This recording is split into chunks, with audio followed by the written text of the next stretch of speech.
You now have set a new career high in goals in significantly less games than your previous best. Is there anything that shifted in your game coming into the season, or are you just feeling more comfortable, the reps, the team, everything around it? No, I think I had a good long off season, and then obviously coming in with a brand new team, lots of new energy, and just yeah, everybody's working really hard, and a lot of my goals are coming from everybody else just working hard and getting in front of the net, and I can toss a rebound in every now and then. But yeah. Coach, the game kind of opened up in the third period a little bit. What did you see that was different about how the pace changed?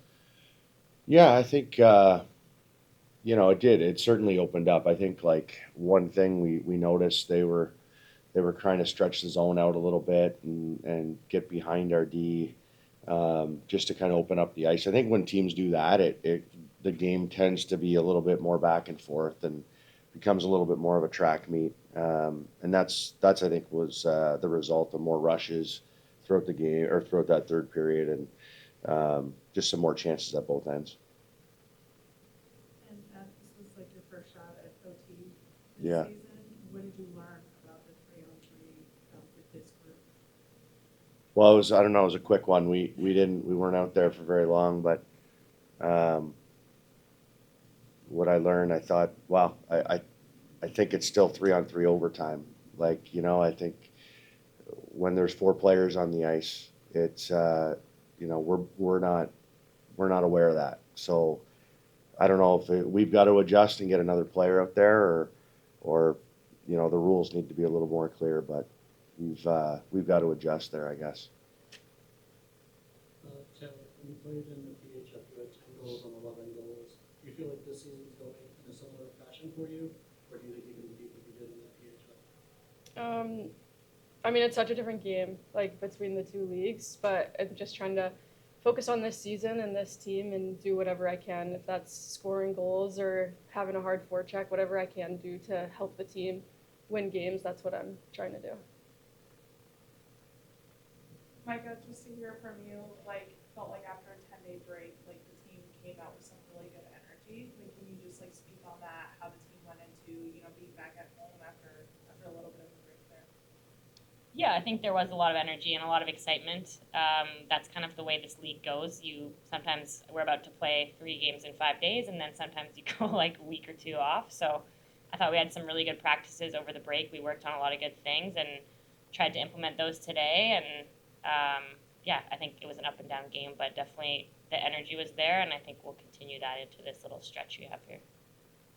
Speaking on the energy, how are we feeling about the takeover for game in DC? If you're looking forward to Yeah. in particular. Yeah, we're excited.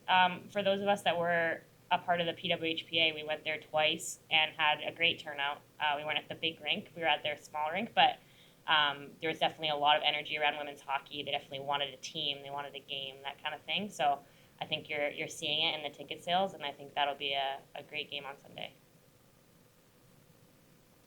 Taylor, go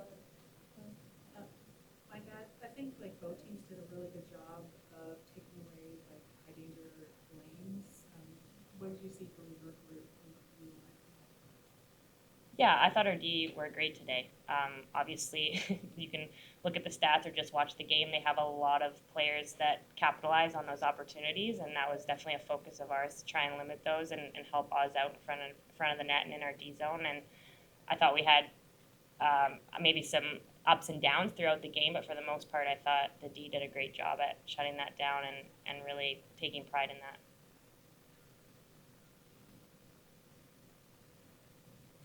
maybe just to wrap up here, guys, anyone can answer. Obviously, we're the first organization to have a Hispanic night and celebrate that. Like, what was that like, having that celebration, kind of feeling like the growth of hockey into like an all new community, celebrating with the Puerto Rico team, dropping the puck. Anyone can, speak on that.